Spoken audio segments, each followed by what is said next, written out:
Hey, all, welcome back to the Fire and Water Cooking Podcast. I am Darren. I'm your host, of course, and today I have a couple special guests. I have Lloyd Cappuccio and Scott Smith.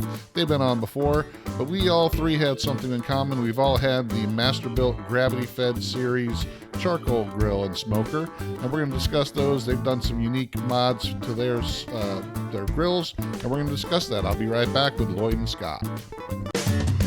Smoking, grilling, getting hot and hotter, sous vide and chilling from fire and water.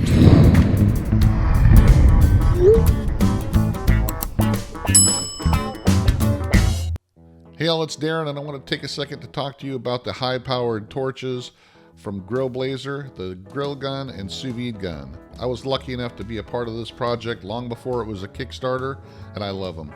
If you're looking for something to sear your food within seconds, check out the sous vide gun. If you're looking for a torch to light your grill and have it up and cooking within 5 minutes, your lump or briquettes, check out the grill gun. It can also light outdoor fire pits and your fireplace within minutes. Check it out, guys, at the link below and get 10% off your order. Check out the grill gun and the sous vide gun by Grill Blazer. Welcome back to the Fire and Water Cooking Podcast. I am Darren. I am your host, of course, and today I got a couple special guests. They've been on before. You know them, you love them. I got Lloyd Cappuccio and Scott Smith. We're going to talk about something that we both have had, or all three of us have had before. I don't have one anymore, but Scott and Lloyd both have the MasterBuilt Gravity Series charcoal grill and smoker, and they've modded theirs out. I wanted to get on and talk about it. I've had the McLemore father and son, John McLemore of MasterBuilt, on, and we talked about this about a year and a half ago when it first came out. And it's kind of revolutionary. It's something that it's a kind of a cross between, it's got the controls like of a pellet grill, but it also has the charcoal factor in there, and it's kind of built around the more expensive gravity fed charcoal grills that you see a lot of the higher end barbecue competitors have. So, but this is kind of down in the price range that everybody can afford it. So I wanted to talk about this because, like I said, Scott and Lloyd have kind of taken theirs to the next level. And first of all, Lloyd, welcome. Thank you, Darren. Lloyd, I like your hamburger background and your thank you. Your nice shirt there. Thank you. I guess Big New York Jew. That's what used to be right. my Facebook name until they said no, I had to use my real name. You're also known as the Kosher Dosher, so you have a Kosher Dosher YouTube channel now. You have a Kosher Dosher blog. You're on I do all the Facebook cooking groups, just about. You're on all the sous vide groups, of course. So check out the Kosher Dosher on, pretty much just type in Google like Kevin does. Just Google Kosher Dosher and you'll find a lot of articles and interesting stuff that Lloyd writes. And Scott Smith, welcome, Scott. Hello. And Scott, he's a nobody. He's somebody that, we kind of adopted. He's in a lot of the food groups with us, and we chat a lot. And we all have a lot of the same interests. And like I said, the MasterBuilt Gravity Series, and I'm going to kind of share my screen real quick just so you guys in watching us here, if you're not familiar with them, this is what they are. This here is the 1050, which is the larger of the three models that they have. And if you see, it's got the little, this is the charcoal bin here. And the way they work is the charcoal gets fed from the top here, and then the fire is built on the bottom here. So the gravity fed series is the charcoal kind of burns down this way instead of in a normal charcoal grill. It's either over here and it's the fire burns down into the grill. This is opposite. The fire is here and then the charcoal kind of feeds into the fire. And what that does, it gives you a little bit more control, especially of the smoke if you're using this as a smoker, because the smoke actually will get passed through the fire and it gets a lot of the bad stuff that's in the smoke burns out through the fire there, and it actually has a much cleaner smoke burn in there. But the if you can see my mouse here, the fire's right here, and you have these two little sliders.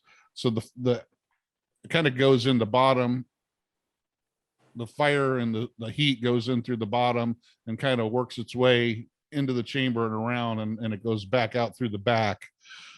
So one of these, will let the fire and the smoke in through the underneath the bottom of the grill, and it comes out through here, and it kind of just circles around inside the grill and comes out the back. So it's a very unique design. Like I said, it's built on some of the larger, more expensive gravity cookers that are out there and have been around a while.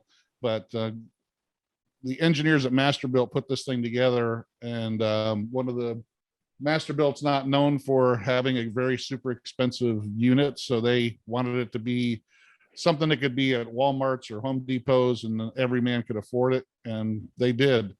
They built these probably as cheap as they could, and the 560, this is the model that they first came out with, was pretty much bare bones. And the one thing it does have, though, it does have a Bluetooth Wi-Fi controller that actually can control the fan and the temperature, similar to a pellet grill. So they did put this thing together. This one is $500, which for the technology that's in it, it's definitely something that wasn't around before. Even the cheaper pellet grills didn't have the Bluetooth and Wi-Fi. They just strictly had a some kind of PID or a regular controller that tried to control the temperature. So I had one for a little while, and like I said, Lloyd and Scott have one now, but they went a step further and actually did a lot of modifications to there. So let's talk about when you first got your MasterBuilt Gravity Series and you took a look at it, you unboxed it. Let's start with you, Lloyd, because I think you were the first one to I did. do all the mods. So what did you think of it when you first got it out of the box? It was very cheap, cheaply designed, cheaply made, poor metal. Had some issues with mine when you first buy it. I ended up with the first generation. You don't know by the serial number you're getting. So there was 5 evolutions of them. I got the cheap one. So I had a lot of complaints with the manufacturer. Just cheaply made. I had latches that didn't work, screws that wouldn't screw in. I had to write the company several times. You can't pick up the phone and call them, which I'll never buy another. I will never buy another MasterBuilt product because of the warranty issues. You can't communicate with them on the phone. You got to fill out this fucking form. Excuse me, got to edit that out. You got to fill out this form. That's a pain in the ass. And if there's a problem with their server, you got to do it over and over and over again. It took me, over 8 or 9 months to resolve the issues I had with the first generation that I bought. So, but cheaply made, but for the price point, it's an okay smoker. So Scott, let's see what was your experience? Because I think you both bought them off of Amazon, correct? Yes. Yeah. The metal is fairly thin. Mine was bent when it came out of the box, but I straightened it out. I modded mine immediately. I never even put a fire in it before I modded it. And me too. Did the same thing. From Lloyd's experience, but I went a little further and didn't even use the factory controller. It's still brand new, sitting in the drawer. I went the fireboard route, and I'm real happy with it now. I put stainless steel grates in it, and I did all the LSS and who was the other guy? Well, Cloak. I did the clot. I did the whole Clots Elite package on mine, and then I did a few things in LSS. I think it was a mixture of both, but and that's the thing I want to talk about a little bit, because I bought the 800 series, which is in between the 560 and the 1050. I think both of you guys have the 1050, right? That's right. Correct. Yeah, so the 850 or the 800 is actually kind of like in between as far as size goes. But the reason I got that one is because I didn't need the full size one, but it had a griddle that went with it, but it had everything that the 1050 had in it. So it wasn't as low grade as the I mean, share this, as the 560. Yeah. Let's share that again. I modded mine also. I didn't start a fire in mine. Yeah, I so got this is every the mod. 800 series. So Yeah. the 800 is pretty much just the same as the 1050. It's a little bit smaller, but it does come with a griddle, and it has this little thing on the bottom here that you can take out when you're using it as a griddle. You take this part out and then put the griddle on, which I used the griddle a couple times. It wasn't that good because it had hot spots and cold spots on it, but everything else was pretty much the same as the 1050, except it was just a little bit smaller.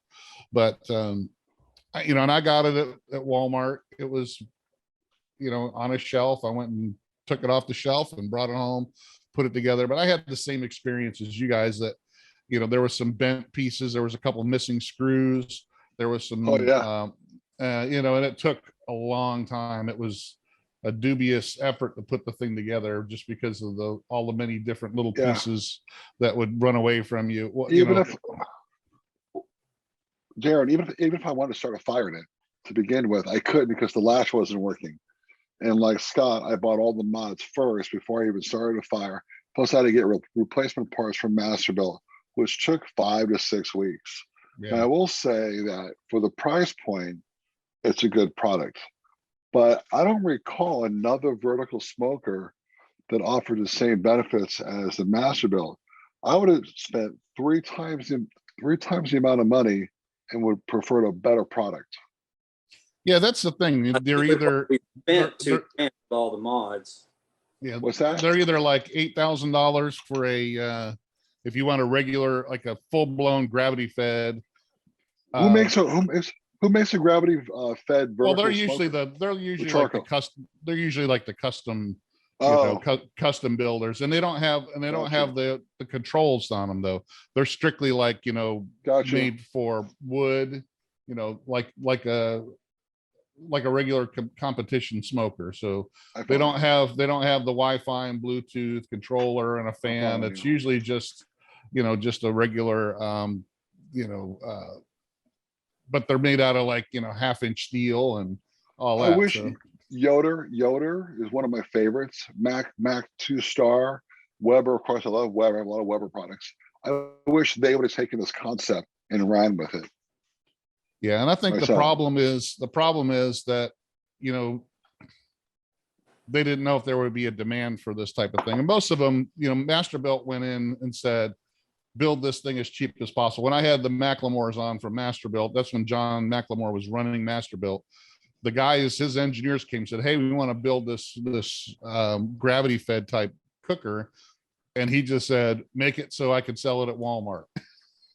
So I don't care what you do. You know, that was it. They went into it, make it as cheap as possible. And they did. So they used thin metal. They used, you know, they sourced everything from China, and the engineering behind it it's a great concept. And, you know, even now you've got the Char Griller has the same type of grill now. I don't know how they got around the patent. Maybe they didn't patent it right or something, but they came out with the same concept. But it's still, they're both cheaper grills. They're not, you don't see anybody, you know, like a Yoder doing something like this right now, because I guess they're still kind of waiting to see if it's something that's gonna keep their legs, you know. But I love the concept, and I think you gave this analogy, and I'll repeat this analogy. And not that I have a lot of regrets. It's like you have a 20-year-old Honda Civic that's only worth probably about $800, and you put $3,000 worth of fancy wheels on it. That's what Scott and I did basically. yeah, Now I have all the mods. I mean, I got the firebox, I got the extended shelf, I got the smoke. Let's see, what's it called? Scott, what's the thing in the back that controls the smoke intake? Yeah, It's called. There's a name for it. I have all the mods. I bookmarked. Everything. Hold on, Yeah, I got the extra rack on top. I have all the mods. It functions okay. I think the Bluetooth is poor. The app is poor. I've got so many connectivity issues. But again, for the price point, it's a good product for the price point. So that's one of the things when they put this thing out there, they had the 560 first. And there was a lot of excitement. A lot of people, liked it, got onto it real quick. And it does put out some great food. That's the thing that I liked about it. And I knew the concept was going to be good. I kind of waited around a little while. I didn't jump on the first one because I try not to, because usually they come up with issues and they find things out when they throw it out there. Right. And that was the thing that with the 560, there was a lot of issues and quality control, but it's spawned a cottage business. This one here is LSS Mods. I have a lot of their mods. A lot of their mods. Oh, they gosh. built their whole business around the mods for this grill. I have all those right there. So everything you see right there on that screen, I got it all. So I don't think they actually had a all. business until this grill came out, and they make a lot of money just selling the mods that, if MasterBuilt was smart, they would take all these mods and put them on their grill and just sell it as a pro model, and charge $2,000 for it, and people would buy it. That's, and there's a couple of companies, I guess, that sell these types of mods. I'm not going to go into all the different ones, but like I said, let's just go into what you did. Okay, so the 1050 mods over here, Lloyd. So did you got everything that's on this list? So easily. So I don't have the sausage hanger, although I'm considering it. I don't have the griddle shroud. I got everything else. Yeah. So if you see, I got everything else. There's a lot of different parts in there that if you want this thing to last and function properly, or function as it should, that you need to mod this thing pretty good. Now, like I said, the 800 that I had, I really liked the food that it put out. What I didn't like was it started rusting within the first couple months. There was, when I put it together, I had to kind of bang things into place and try to find some screws that were missing. And it did, sometimes keeping the control of the heat wasn't the best. Even though it has a fan in there, it would still fluctuate a lot because the metal was so thin. So, there was just some things that I said, yep. I got one. I played around with it, but I go through grills like most people change out their hats. So I don't keep a lot of them. Just wasn't built. That's not something that's going to stay on your deck for many, many years. So it's not like, somebody's Weber kettle that, they'll pass down from generation to generation.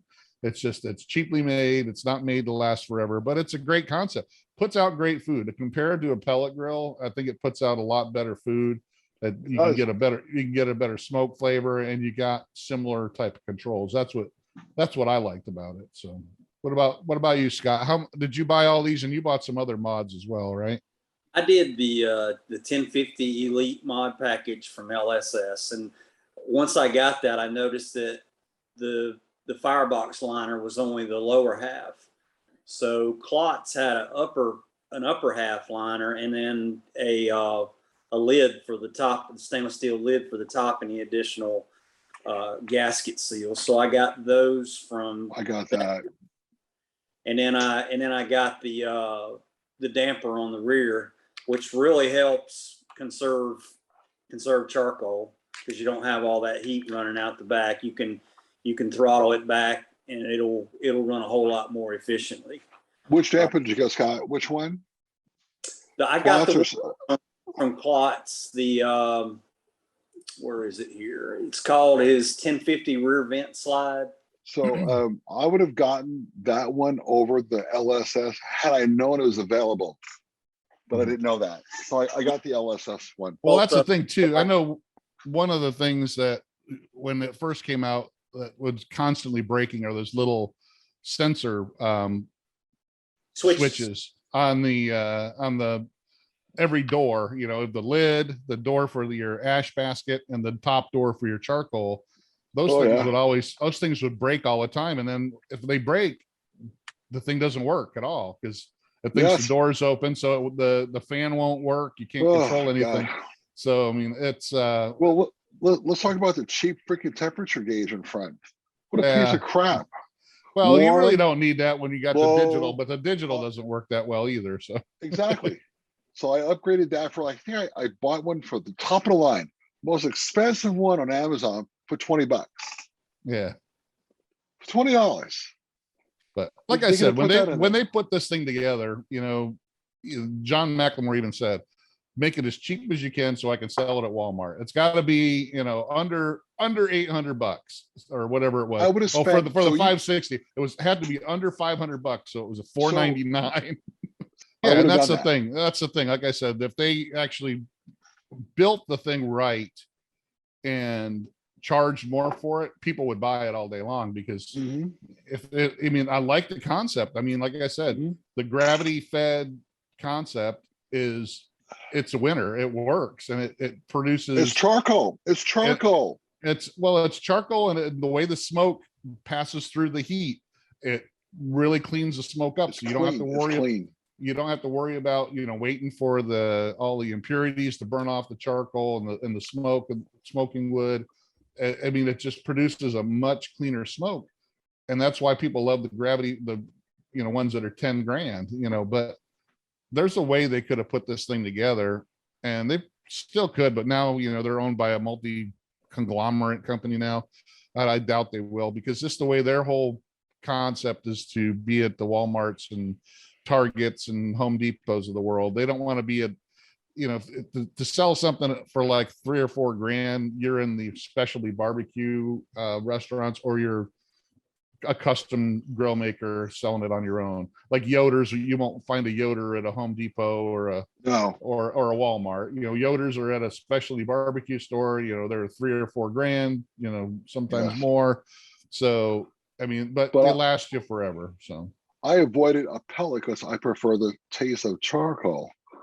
But now I'm kind of leaning towards getting a Weber, the Smoke Fire, I believe it's called, version, the second Mhm. generation, because I don't trust the MasterBuilt.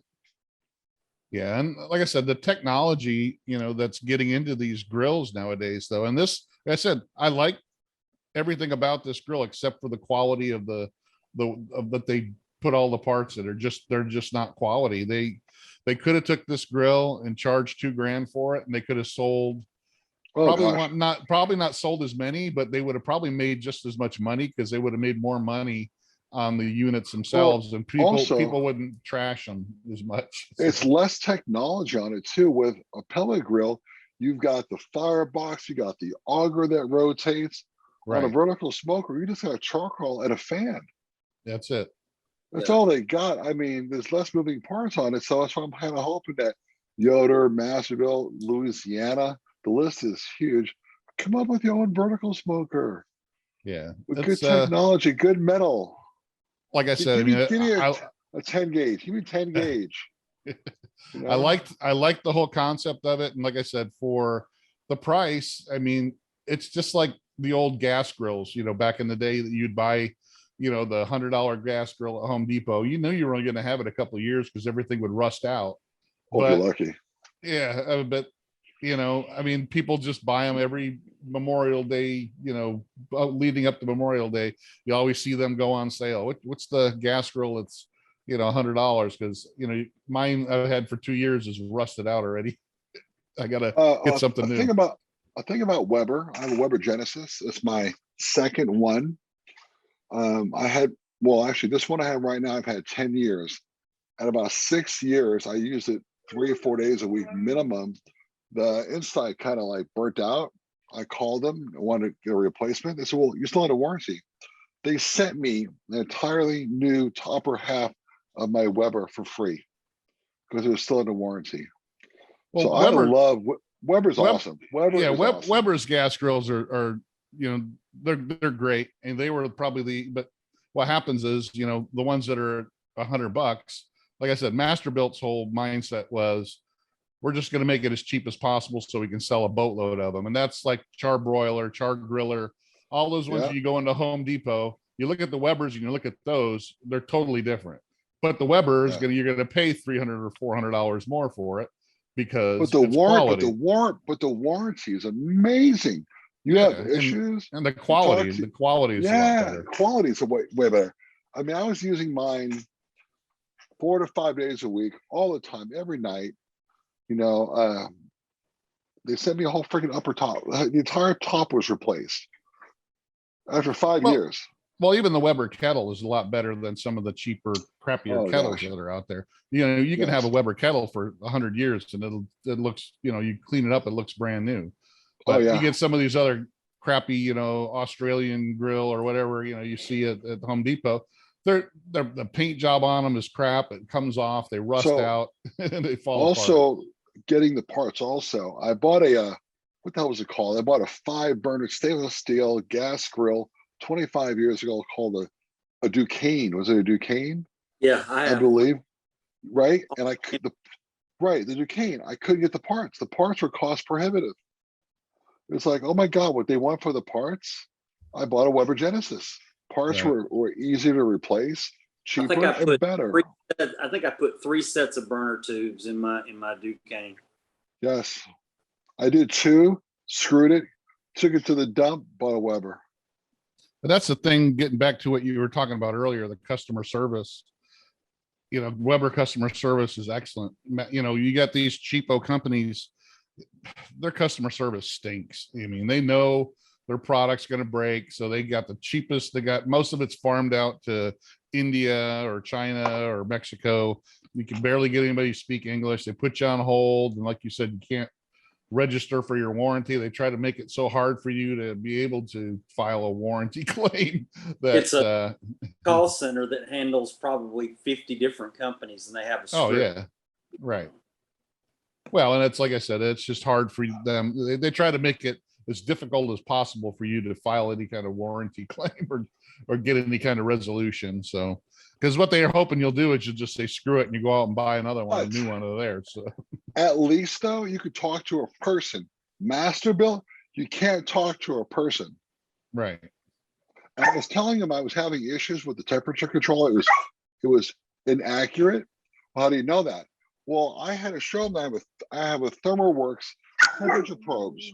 I had them placed all over. I took photographs. I had video. I showed them schematics how their probe was off, and they still didn't believe me. Had to write them another letter. I'm the guy who's got all the freaking probes. I'm saying your temperature sensor is freaking off.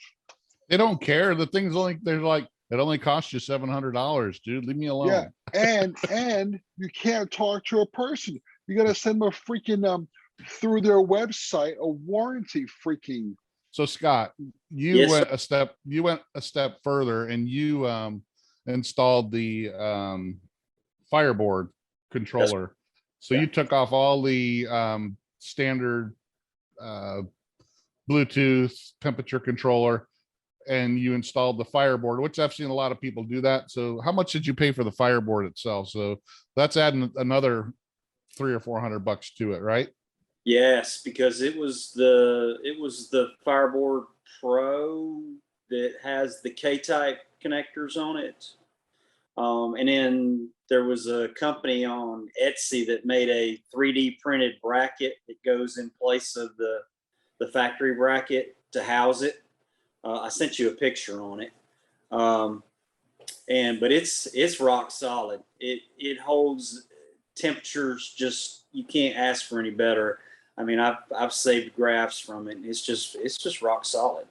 I never had any problems with the switches, but mine has never been out in the weather and it's never gotten over 225 degrees. I did the 350 degree burn in when it was brand new, but other than that, that's all I do is 225. If I'm going to Mine's see not the weather. else, I'm doing it on something else. Mine's not the weather either, but I've taken it all through the temperatures, of course. Yeah. Well, and I never had any problems with my switches either, but I've just from watching the Facebook groups and people who've had them, I've seen a lot of people. That's one of the things, especially on the first first Gen 1s, that was the biggest thing that they would just break. And once, like I said, once one of them breaks, it's pretty much useless until you get that thing fixed. And then they run into the problem like Lloyd had, where just trying to get them to send you a replacement part is dear God. ridiculous. But so how much And did you pay? can't I know you Go can't ahead. speak to anybody. I know we heard that part. Oh Lloyd. God, it Jesus pisses me off. Christ. God. Edit that whole part out. So No, you Scott, don't. Scott, how much did the fireboard set you back with everything? I'll have to look and see, Darren. I don't remember. 500. Just guesstimate it. Just I'm saying guesstimate it. $500. I know the the fireboard bells itself are- is like 400 and something. So with You see, at the least, right? with the bracket and all that, it's probably in the The bracket- $500 range. With $50 probably. So at least $500, let's just say, on top of the how much was all your other mods? Was it $1,500 all in, you think? Oh At yeah. least. So you paid $800 for the grill and another $1,500 for all Your your mods. mods. So you've got pretty much a $2,000 grill. He's And got all right, Darren, I gotta say this. I'm having some fun. So your audience will love me. He has a ghetto freaking barbecue. He's got that little freaking car going down the road with $3,000 wheels. It bounces up and down, but the car is only worth $500 freaking dollars. The Fireboard Yeah, Pro, he- $300. yeah. It, So- it only has 3 K-type inputs, but that's all you need. One is going to be dedicated for the grill temp itself, and it's a nice unit. You can point to which input you want to use for the Fireboard drive, and that was another little, $10 or $15 kit, a wire harness I had to order to get it to interface in with the Gravity grill, but it's been great. I love it. So like I'm saying, it's if they would have took all these mods that you put in and initially put it in the grill, they could have built this grill at a lot higher quality and a lot, more efficient using a better controller, and sold this thing for $2,000 and still made some money and had a lot better product and had a lot better product. And they could have, Yes. but that's what I'm saying. They wanted to be cheap and we're going to sell 1 million of them. And then instead of, we want to build something quality and sell, maybe 500,000 of them. Well, They here's- still would have sold, they still would have sold a lot of them. And because the concept's Yes. great, but they just went too cheap, I think. And Yes. a lot of people have these, a lot of people that are used to buying cheap ass grills love them. And, but I'm not that type of guy, Either am I. That's why my hat's off to Weber. Their first, the first pellet grill sucked ass, basically. It wasn't a good grill. And what happened? They fixed the problems right away with the Yeah. second generation. Yeah, well, and you got to give them credit. That was something they'd never done, a pellet grill. They'd never had Yeah. anything that used electricity before, all their grills were gas or charcoal. So they had something that they had to pretty much, they created their own software, for the controller. They had to build an app. They had to hook up with somebody to build their controller and all that stuff. Yes. So there's, it was a totally new concept for them. And, they thought they had it all nailed down. They just didn't do enough beta testing with true, real customers to Like be you able and to me. Yeah. Scott, they should have had one of us beta test their products. Well, and not only that, usually when the beta testers are not the stuff that comes off the assembly line. So there's some things That's that true. when you do a beta tester, just like this whole thing with the combustion ink, these beta testing units we're going to get, the ones that come off the assembly line are not going to be the same. They're going to be made a little bit cheaper. They're going to probably, Of course. so I can understand that, but they tried to say that there wasn't any issues. Weber did when they first came out with that, but they kind of, eventually had to say, yeah, okay, we're going to scrap it and we're going to put something else out. But you won't see MasterBuilt doing that. Well, one Yeah. thing with the price point it's at, say the 1050 is $749. And then you start adding the mods. Well, if you're piecemealing those mods, you can fly it under the radar to CFO. So, so you get away with it rather than laying out $2,000 in cash to get it all at once. If you do it a little bit at a time, it doesn't get noticed as easily. The only thing I'm worried about is that the base product itself is not well built. So it's going to start rusting out. You'll have your stainless steel, sleeve in your charcoal pit, but everything else around it's going to rot out. So that's the whole thing. Everything else is going to start falling apart and rotting out eventually. So, I mean, it's like putting a lipstick on a pig. You're going to get more life out of it than you probably would have without those. It's going to function better than it would have without those, but I think it's still not going to last anywhere near as long as if they would have put out a quality product from the beginning and made something, that actually was higher quality and worked better. So, well, I live in the Northwest, it's the Seattle area, and it's nobody always cares. freaking raining. Well, Nobody cares. Let me get to my point. I don't get mine out as often as I like because it freaking rains all the time. Mine's in my garage. I roll it out. I got a couple things in my garage. Oh God. I roll it out when it's not raining. Okay. Stir it up. So this summer I'm hoping to use it more often. I have the Weber Genesis outside the backyard under cover that I use very, very often. So, well, it rains a lot here too, but we also have a lot of humidity all the time. So even if it's not raining, yeah, you do. It's 80% humidity out here. So I mean, anything like that, any kind of, just painted steel is going to start rusting out. Dude, eventually. Did you see my shirt? where all New Yorkers go? Where all New York Jews go? Florida. My entire family is in Florida. Let me tell you something. I hear about the weather all the time. I'm like, oh hell no, I don't want to be down there. It's freaking hot. That's what eats up these cheap grills down here. It's the humidity. It's not, they don't have to be out in the rain all the time. Just being out on my deck. That's why I got that. The M Grills M36 because it's 3/4 inch steel, and it's even if it does start to rust, it's going to take it a long time to rust any holes. I want the M36. But like I said, I mean, I like the whole concept of the MasterBuilt. I liked the food it put out, especially.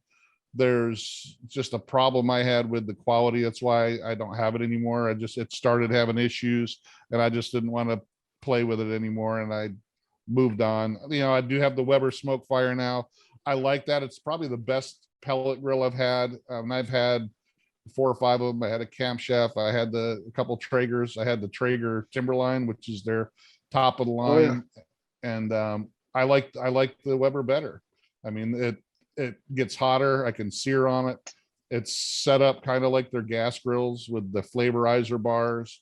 I found that the software now works really well. I had never had any connectivity issues with it at all.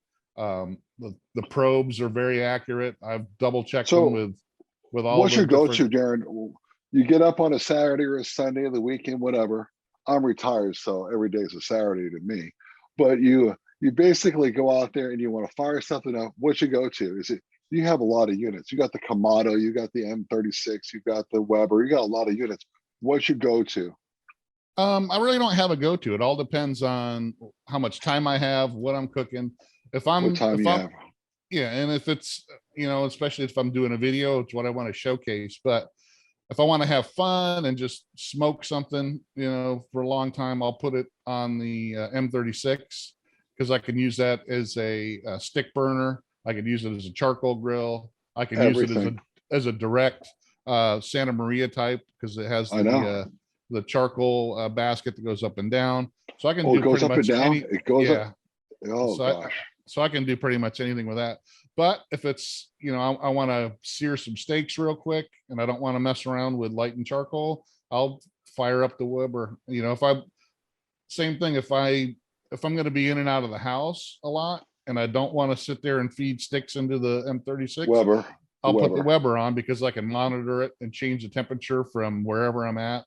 Right. And, that's really what I like about that because you know, people will say, oh, well, that's not really, smoking. It's like, well, dude, we're busy, I want to put a brisket on or a pork butt, Yeah, and I got to run to the store and do stuff. My wife doesn't want to go out there and look at that no, of thing. course not. So, I can control it. If I get caught up and I'm going to be a couple hours and it's, I can turn the, temperature down on it. I can put the smoke, mode on to make it, more smoky. So Of course. it's a lot more convenient. So, but, I use I'll everything get, I have out there, but I like, I know I you do. like, I like the Weber for the convenience factor when I need it to be able to control it when I'm going to be running around. It does, I guess. Right. I'll say this though. I think because I would consider myself, Scott, you, even Kevin, if Kevin's listening, although he's kind of been retired from cooking, all he does is sit in his mama's basement. Kevin, if you can hear me, get out of your mama's basement. But what I will say is that for the average person who barbecues on the weekend, the MasterBuilt is adequate. For people that cook like us, we would prefer higher quality and we're willing to spend the money. Yeah, but like I said, the thing of it is with the Masterbuilt, it's just the quality. Don't be thinking that you're just because it's the $800 is still a lot of people a lot of money for a grill. It is because they're used to a $200 gas grill or a Right. kettle grill. If you go up, and you can get pellet grills for $400. I know it's come down a lot. So if you're spending $800 on something, you think it's going to last a lot longer. It's just not. It's literally $2,000 worth of technology crammed into an $800 piece of junk. So, I mean, the concept's great. I love the food it puts out, but it's just not going to last a long time. So does a good job. And I will say this: since I've got the Gravity, I have not touched my pellet grill. Yeah. Well, it does. It puts out great food. It puts out a better smoke profile. There's a lot of things that it does well. And now that you got a $2,000, Masterbuilt Gravity fed, that's where that should have been initially. That's where they should have built a more quality product, and they still would have sold a bunch of them. They just wouldn't have sold a million of them. They probably would have sold 500,000, but they probably would have made a better profit margin, and they wouldn't have as many sending out parts and customer service problems that they have. So Scott and I have a Masterbuilt, so I would equate what Scott and I have is we have a Honda Civic with the Mercedes emblem on the front, driving around with the Mercedes emblem on the front on the freaking Honda Civic. So what's your favorite thing to cook on your pellet grill or your Masterbuilt? I'm sorry, Scott or Scott or me? Well, since you're yapping, go ahead. I'm always yapping, man. I'm in New York, of course, and yeah, I love ribs. God, I love doing the baby backs. Well, excuse me, the beef. I'm Jewish. I don't eat pork, right? A little slip of the tongue. The kosher baby back ribs. That's right. Beef back ribs. Okay. Of course, Kalbi ribs. Brisket. I love brisket, of course. Mostly all beef. I don't do a lot of chicken on the Masterbuilt. But mostly just ribs and brisket. Why don't you cook chicken on it? I'll do occasionally, like for example, I'm catering an event on July 2nd, and I've already sous vide the chicken though. Chicken thighs, legs, and breasts. I've got 90 pieces. I have the middle rack. I'm hoping to get all 90 pieces on there. If not, I'm going to fire up my Weber kettle also. I'm hoping to get 90 pieces on the Masterbuilt. So I'm catering an event for family though. What's that, Scott? It's not going to happen. I know. I bought the second shelf. I bought the extended second shelf from LSS. So I'm hoping to at least get 50 pieces on there, maybe. And I also have my big Weber kettle with the 2 levels. So we'll see what happens. I'm optimistic. What about you, Scott? What's your favorite thing to cook on the Masterbuilt? Probably reverse searing steaks. That's probably my favorite thing to do. The 6-ounce version? The 6-ounce versions? Oh, you're funny. I'm the one in the house. 5 ounce. Yeah. You know, I did that tri-tip the other day, reverse sear. It came out pretty good. One of the things when I had my 800, I did a brisket on it and it turned out okay.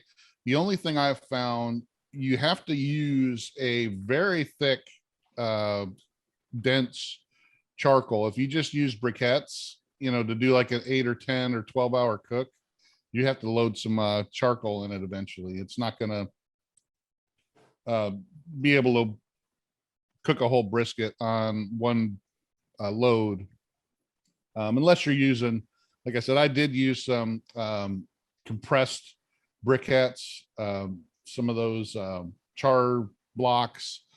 They're more of a really tight compressed briquette.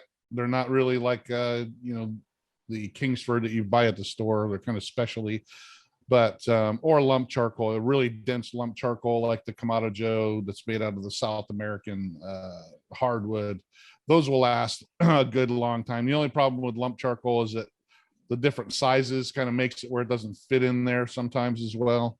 So you can't put as much in it. But I did find that for longer cooks on that, the hopper is just not big enough to hold enough charcoal. You're going to have to go out and put some more charcoal. Not that it's a pain in the butt. I mean, you can still just load it from the top. That's one of the things I did like about it, is that instead of having to open up a fire door and throw something in, you know, you just put it in the top.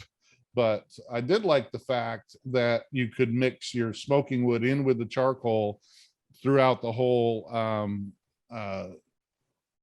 length of the You stagger it. yeah, you stagger it in there the whole length of the fire, or the whole where your charcoal is, and it would continually have that smoke instead of just putting it in the bottom, you know, or throwing it on top like you would on a regular smoker. So I heard people standing up a log in there and then putting charcoal around it. That's you a can lot do of that work. too. And I just don't know, depending on what kind of wood it is, I just don't know how long it would burn.